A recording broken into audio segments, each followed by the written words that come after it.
We welcome as our next guests Felicia and Sandra. And Sandra, you may recognize, she was with us back in June from Christ Community Church in Welland talking about something called the Blessing Box. And Sandra, an update on that. How popular has this installation been?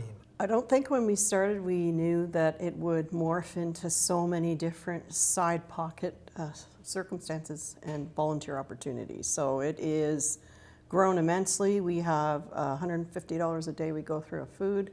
As fast as it's filled up, it's emptied. And we just recently received a grant from the United Way for $7,500 And towards how the will box. you use that?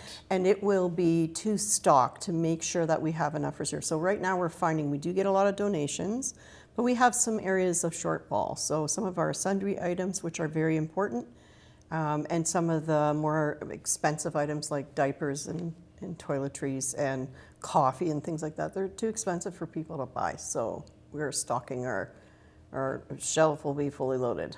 Now, this Blessing Box is at 224 Division Street. You've brought Felicia in. Felicia's from a church on Fitch Street. And why are you here, Felicia? You've created some kind of a partnership. Yeah, so our church began about 3 years ago. It was a collaboration from two different churches, one in Dunnville and one in Camden.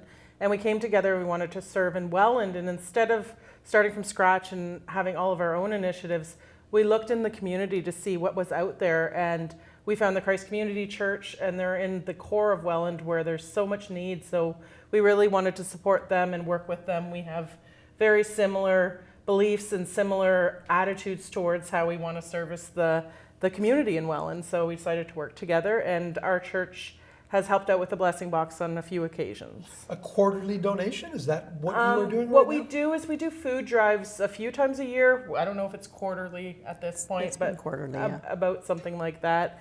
And then we also have a few events too where we ask for goodwill donations, and we can allot those to different organizations within Welland as well. So the Blessing Box is one of those. Sandra, when we talked in June, that was part of your theory, is that once this was there at the end of the property at the church, that maybe this would catch on and other churches would either pick up the idea or maybe help to contribute to yours. So Highway Chapel in Dunnville, along with Niagara South, have been partners, and we're continuing to hope to grow that.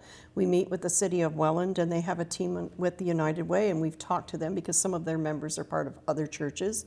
So we've been really pushing and broadening that whole business of bringing down the barriers and the walls for churches to not stand alone, especially us small potatoes people. We've got 30 people in our church and they have 150.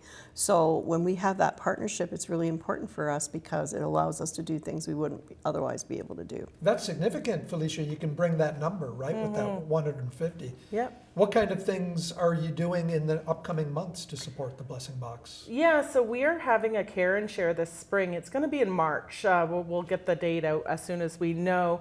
And the care and share, the idea behind it is that we will have gently used items available for the local people to come in and fill a bag or so. And then we also want to serve lunch. So we really want to work with the community. And instead of doing this at our church on Fitch Street, we've decided to partner with the Christ Community Church and do it at their church, because their location is just so much better suited for something like that. At that time too, we will ask for a donation if possible, and that will go towards the Blessing Box as well. Beautiful. Sandra, Yeah. It's winter, it's the holiday season. Any specific items that are going in that Blessing Box? Definitely. So we're focused more on, we package hot chocolate and coffee and tea along with sugar and creamer so that people have easy access to be able to take it to around the corner to get hot water in the event that there's no one in the church, even though it's in the box. And hats, scarves, and mitts, and that's kind of another side pocket thing that's happened, is where we have reached out to community groups of women in nursing homes and other places who knit and have nowhere to put the stuff they knit. So we happily have said, we'll happily take what you have and we'll use it for the Blessing Box. I did also want to mention that the Highway Chapel has been instrumental in terms of the Blessing Box, helping out, giving not just donations, monetary, etc.